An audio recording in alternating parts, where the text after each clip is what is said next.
지난주와 같은 본문입니다. 에베소서 4장 13절로부터 16절까지의 말씀. 길지 않기 때문에 저와 여러분 한 목소리로 함께 합독하시겠습니다.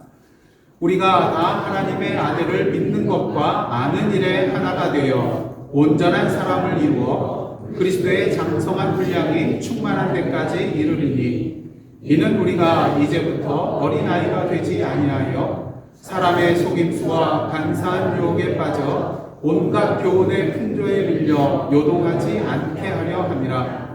오직 사랑 안에서 참된 것을 하여 범사의 그에게까지 자랄지라. 그는 머리니 곧 그리스도라. 그에게서 온 몸이 각 마디를 통하여 도움을 받음으로 연결되고 결합되어 각 지체의 분량대로 역사하여 그 몸을 자라게 하며 사랑 안에서 스스로 세우느니라. 아멘. 이는 하나님의 말씀입니다.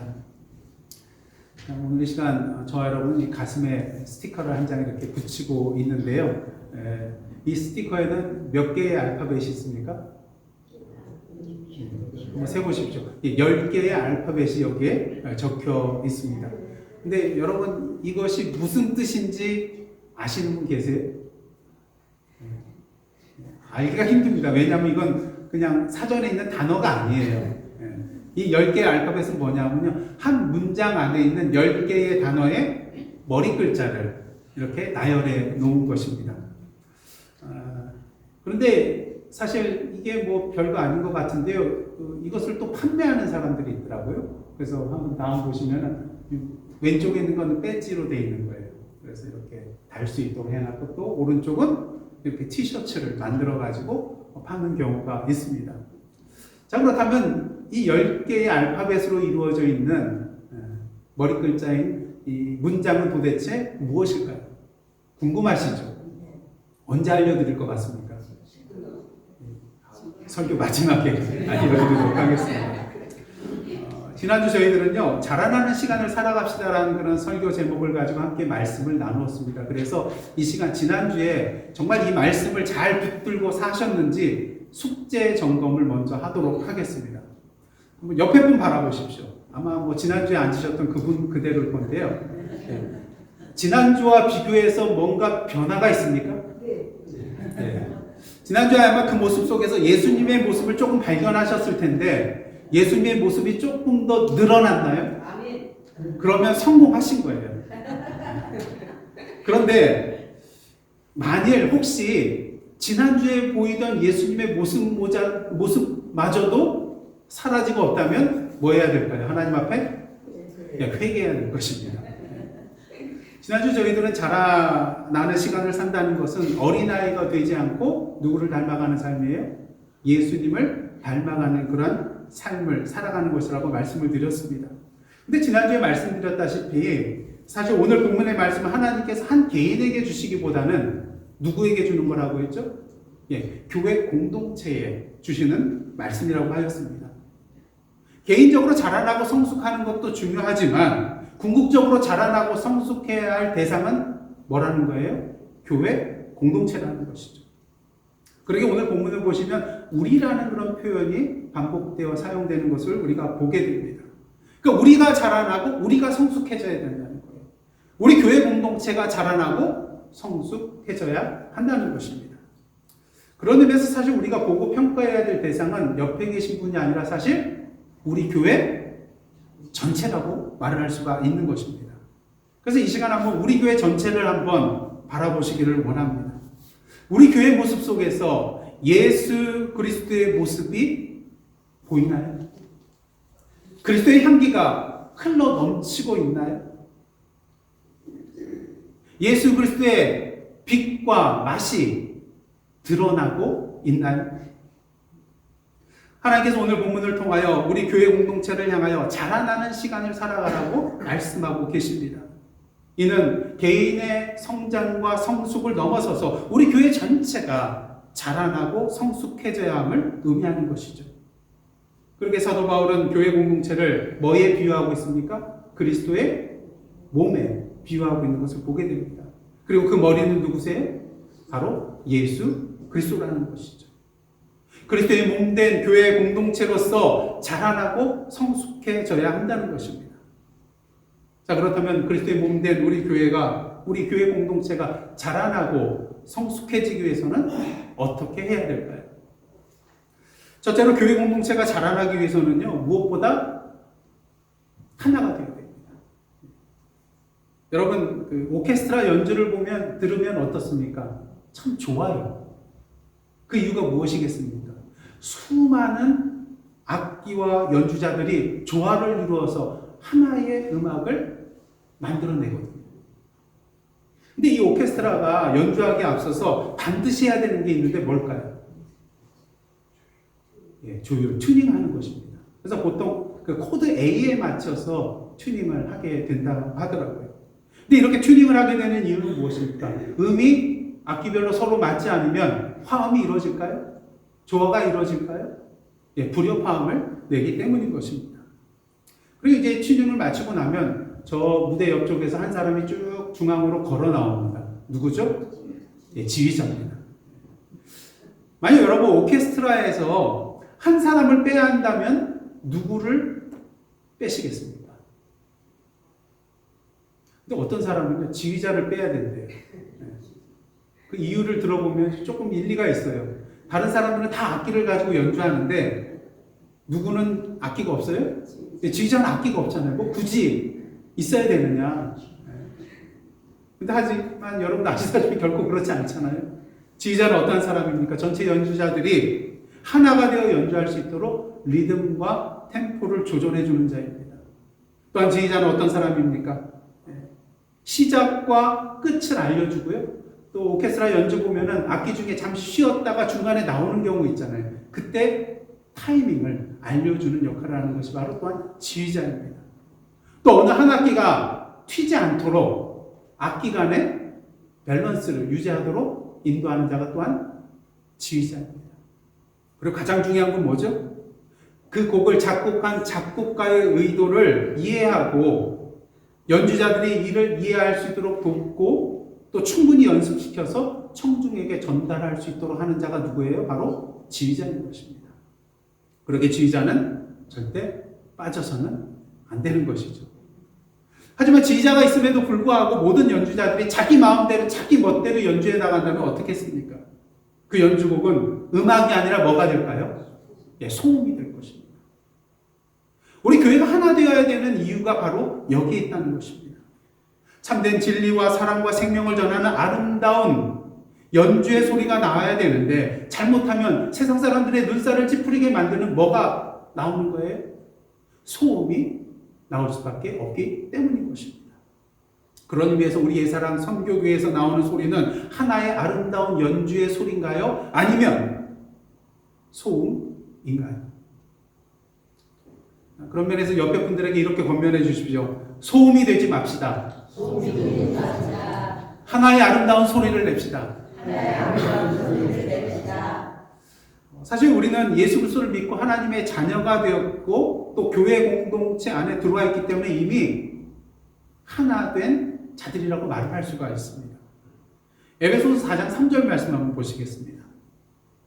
평안에 매는 줄로 성령이 하나 되게 하신 것을 힘써 지키라.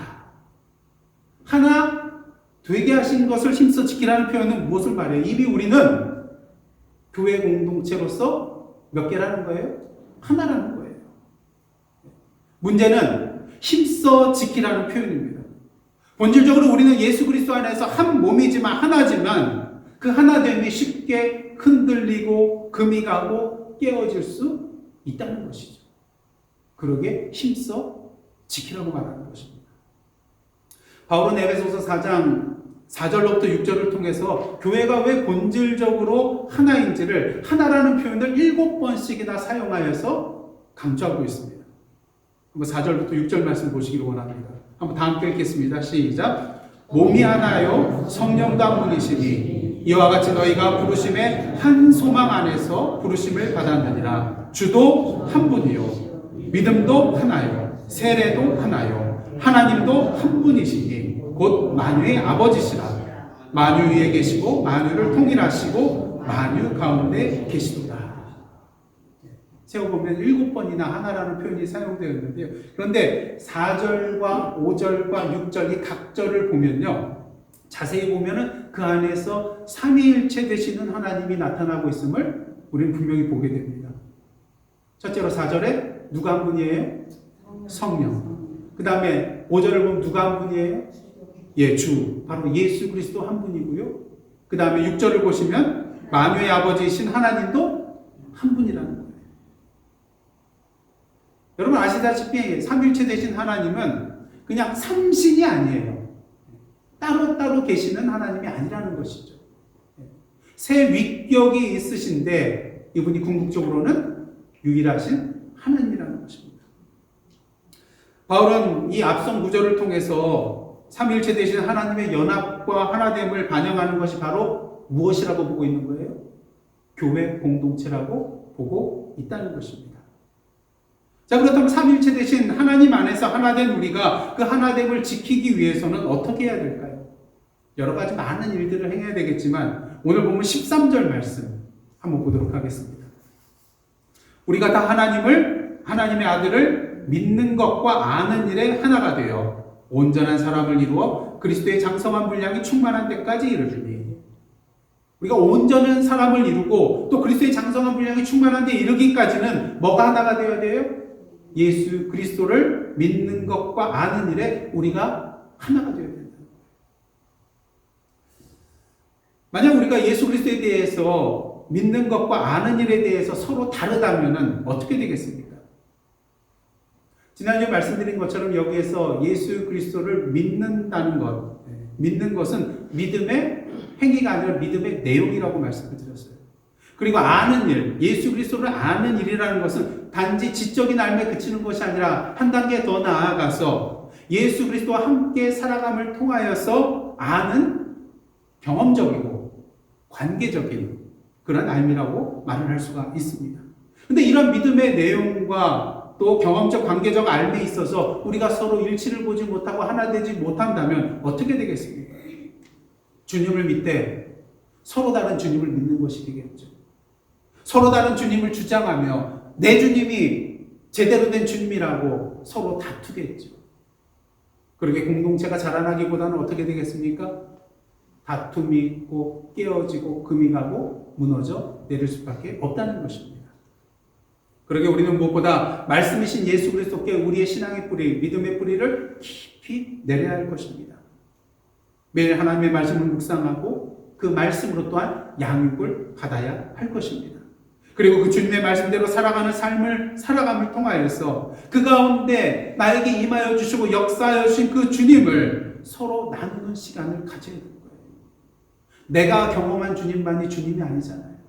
상대방이 경험한 주님도 내가 믿는 주님이고 나에게 임하시는 주님이고 나에게 역사하시는 동일한 주님이시거든요. 그래서 우리는 우리의 삶 가운데 임하시고 역사하시는 그 주님에 대해서 함께 나누고 그 주님을 공유해야 하는 것입니다. 그럴 때 우리는 비로소 예수 그리스도를 믿는 것과 아는 일에 하나가 되어서 함께 더불어 자라날 수 있게 되는 것이죠. 그렇게 둘째로 교회 공동체가 자라나기 위해서는 잘 들으십시오. 선물을 받고 동시에 선물이 되어야 합니다. 에베소서 4장 7절입니다. 다 함께 읽겠습니다. 시작. 우리 각 사람에게 그리스도의 선물의 분량대로 은혜를 주셨나니. 우리 모든 그리스도인들은 하나님으로부터 은혜를 받은 자들이에요. 근데 보통 은혜하면은 구원의 은혜에 대해서 가장 먼저 생각하게 되는데요. 오늘 본문에 나오는 은혜는 구원의 은혜 차원은 아니에요. 그럼 어떠한 은혜냐? 구원의 은혜를 받은 그러한 자로서 계속해서 하나님께서 주어지는 그러한 은혜. 그래서 이 은혜를 달리 말하면 은사라고도 말을 할 수가 있다는 거예요. 근데 이 은혜를 선물의 분량대로 주셨다고 그렇게 표현이 되어 있습니다. 그래서 어떤 사람들이 이 말씀에 대해서 조금 오해를 해요. 하나님께서 우리에게 주신 은혜는 크고 작음이 있다. 어떤 거는 좀 수준 높은 은사고 어떤 은사는 수준이 낮은 은사다. 크고 작음이 있다. 높고 낮음이 있다. 이렇게 생각을 할 수도 있습니다. 하지만 여기에서 분량대로라는 것은요, 은사의 크기나 양에 대해서 말하기보다는요, 12절과 13절에 나오듯이 그리스도의 몸으로서 교회 공동체가 그리스도의 장성한 분량이 충만한 데까지 이르기 위하여 각 사람에게 은사들을 제각기 나눠주시고 그 은사대로 살도록 해주셨다는 그러한 의미에서의 분량대로라고 말할 수가 있겠습니다. 그렇게 은사장이라고 불리는 고린도전서 12장을 보시면요, 바울은 각종 다양한 은사들을 나열하면서요, 몸의 각 지체들이 다 귀하고 소중한 것이라는 것을 분명히 알려주고 있습니다. 오히려 연약한 지체일수록 더 귀하고 소중하잖아요. 여러분, 눈썹 이거 있어도 없어도 되는 것처럼 생각하시죠? 눈썹이 아주 중요한 일을 합니다. 이물질이 이렇게 흘러내리는 거, 빗물이 오면은 이 눈썹이 없으면 어떻게 되겠어요? 다 그냥 눈속으로 들어가겠죠.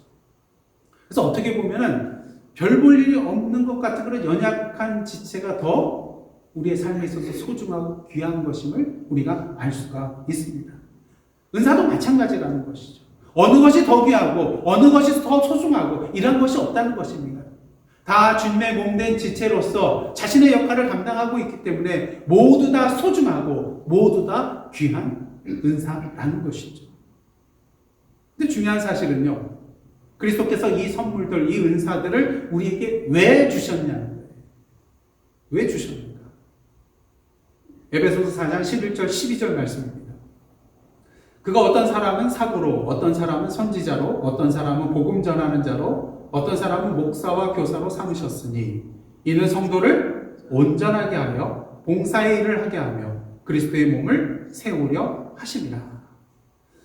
물론 고린도전서에 보면은 더 다양한 은사들이 나오는데 오늘 에베소서에서 소개된 이 은사들은 어떻게 보면 교회의 지도자격에 해당되는 사람들의 은사라고도 말을 할 수가 있습니다. 근데 중요한 것은 그리스도께서 그들을 사도로, 선지자로, 복음 전하는 자로, 목자와 또 교사로 삼은 이유가 무엇이냐는 거예요.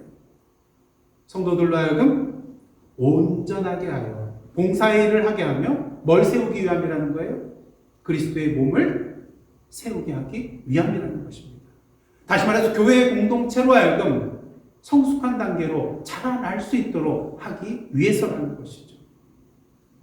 그런 면에서 그리스도께서 우리에게 은사를 주신 것은요, 우리에게 선물을 주신 것이 맞기는 하지만 궁극적으로는 그 은사를 통하여 뭐 하라는 거예요? 주님의 몸된 교회를 섬기라는 거예요. 섬기라는 것입니다. 그래서 그런 의미에서 우리에게 은사를 주셨다는 것은 우리 자신이 이제 교회를 향하여 뭐가 되어야 된다는 거예요? 선물이 되어야 된다는 거예요. 선물을 받은 자로서 이제는 동시에 교회에 대하여 선물의 자리에 서야 된다는 것입니다.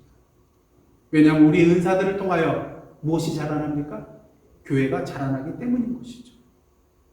우리는 분명히 알아야 됩니다. 은사라는 것은요, 어떤 개인의 만족이나 명성이나 자랑을 위하여 하나님께서 우리에게 주신 것이 아니라는 것입니다. 오히려 교회 공동체를 섬기며 하나님께서 맡겨주신 사명을 감당할 수 있도록 하시기 위하여 우리에게 은사를 주셨다는 것이죠. 우리가 달란트 비유를 통해서 알 수 있는 것은 무엇입니까? 주님께서 우리를 향하여서 칭찬해 주시고 상급을 주시는 이유는 우리의 손에 몇 개의 달란트가 주어졌느냐가 아니라 그 달란트를 가지고 얼마나 충성되게 열심히 봉사하고 일을 하여서 얼마나 많은 열매를 남겼냐는 것이잖아요. 그러게 우리에게 은사가 주어졌다는 것 그 자체가 중요한 것이 아니라 더 중요한 건 뭐예요?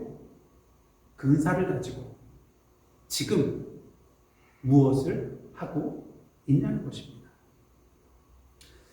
그런 의미에서 우리 자신은 그리스도께로부터 선물을 받은 자인 동시에 우리 자신이 교회 공동체에 대하여 선물로 주어진 자라는 것, 선물로 주어진 자라는 것을 분명히 알아야 됩니다. 교회 공동체는요, 빈 쇼핑카트를 끌고 들어가서 나에게 필요한 것을 가득 담아가지고 다시 집으로 돌아오는 것이 아니라는 거예요. 왜냐하면 교회 공동체는 내가 받은 것을 더불어 함께 나누는 곳이 되어야 하기 때문인 것입니다. 하나님께서 나를 교회에 선물로 보내셨기 때문이라는 것이죠. 리차드 코킨이라는 목사님은요, 당신을 위한 에베소서 교회다움이라는 그런 책에서 교회를 축구 경기에 비유하는 것을 보게 됩니다. 많은 사람들이 성도가 관중이고요, 또 그러한 교회에 뛰는 선수가 바로 목회자라고 생각할 때가 많이 있다는 것입니다. 근데 사실은 그는 이렇게 말합니다. 교회가 축구팀이고 성도들은 필드를 뛰는 선수들이며 목회자나 평신도 리더들은 선수들을 경기에서 승리할 수 있도록 선수들을 훈련시키는 코치나 감독이라고요. 그런 의미에서 교회는요, 훈련하는 교회가 되어야 되고요, 모든 구성원은 모두 다 사역자가 되어야 함을 우리는 분명히 알게 되는 것입니다. 주님께서 오늘도 이러한 방법으로 주님의 몸된 교회를 세워나가시고 주님의 몸된 교회를 자라나게 하시고자 하기 때문인 것이죠. 오늘도 주님께서는요, 주님 홀로 교회를 자라나게 하고 성장시켜 나가시지 않습니다.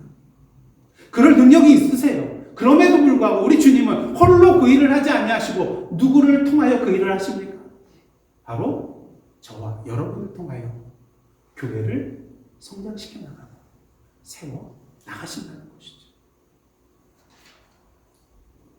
이 시간 한번 잘 생각을 해보시기 바랍니다. 하나님께서 나에게 선물로 주신 은사와 달란트는 무엇인가?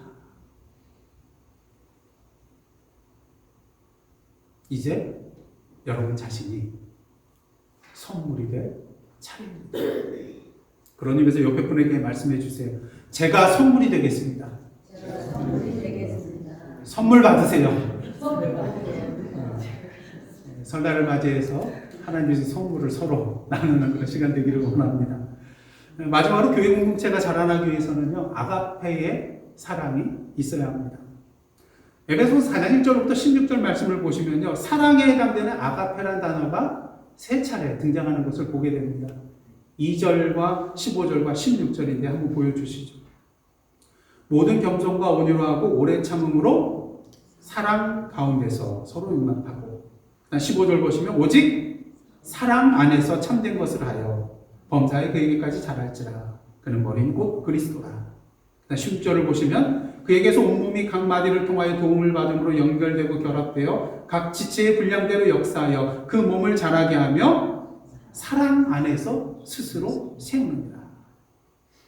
헬라어 원문을 보면요, 여기서 개역개정에는 사랑 가운데서 사랑 안에서 이렇게 번역되어 있지만 동일한 단어가, 두 단어가 쓰여 있습니다. 엔 아가페. 엔이라는 것은 인이라는 뜻이에요. 안에서라는 뜻이에요. 그래서 영어 번역본을 보면은 in love 그렇게 번역이 되었고, 우리 성경에는 어떻게 되어 있어요? 사랑 가운데서, 사랑 안에서라고 번역이 되어 있는 것입니다. 이것은 무엇을 의미합니까? 교우 공동체가 한 몸이 되어서 머리이신 예수 그리스도께까지 자라나기 위해서는 무엇보다도 무엇 안에서 이 일을 행해야 돼요? 사랑 안에서 행해야 된다는 것입니다. 그렇게 사랑장이라고 불리는 고린도전서 13장을 보시면 사도 바울은 뭐라고 합니까? 아무리 수많은 능력과 은사들을 행한다 할지라도 이것이 없으면 소용이 없대요. 뭐가요? 사랑이 없으면. 이것이 없으면 아무 유익이 없다고 합니다. 사랑이 없으면. 무엇을 말합니까? 사랑이 기초하지 않은 그 모든 것들은 다 헛되고 헛된 헛수고라는 것이죠. 중요한 사실, 이런 아가페의 사랑을 우리가 행할 능력이 우리에게 있습니까? 없습니까? 당연히 없죠.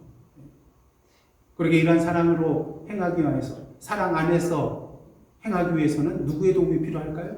하나님의 도움이 필요한 것입니다. 왜? 아버지 하나님이 사랑 그 자체시잖아요. 그 사랑을 행하신 분이 누구세요? 예수 그리스도시잖아요.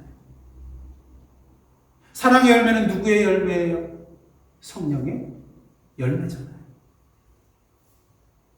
그런 의미에서 오늘도 하나님의 사랑을 구함으로 그리스도 안에서 성령의 인도하신 가운데 아가페의 사랑 안에서 하나됨을 이루고 자신에게 선물로 주신 은사를 자신의 사명으로 알고 자신을 선물로 내어줌을 통하여서 오늘도 그리스도의 장성한 분량에 충만한 데까지 이르는 저와 여러분의 모습이 되기를 원합니다.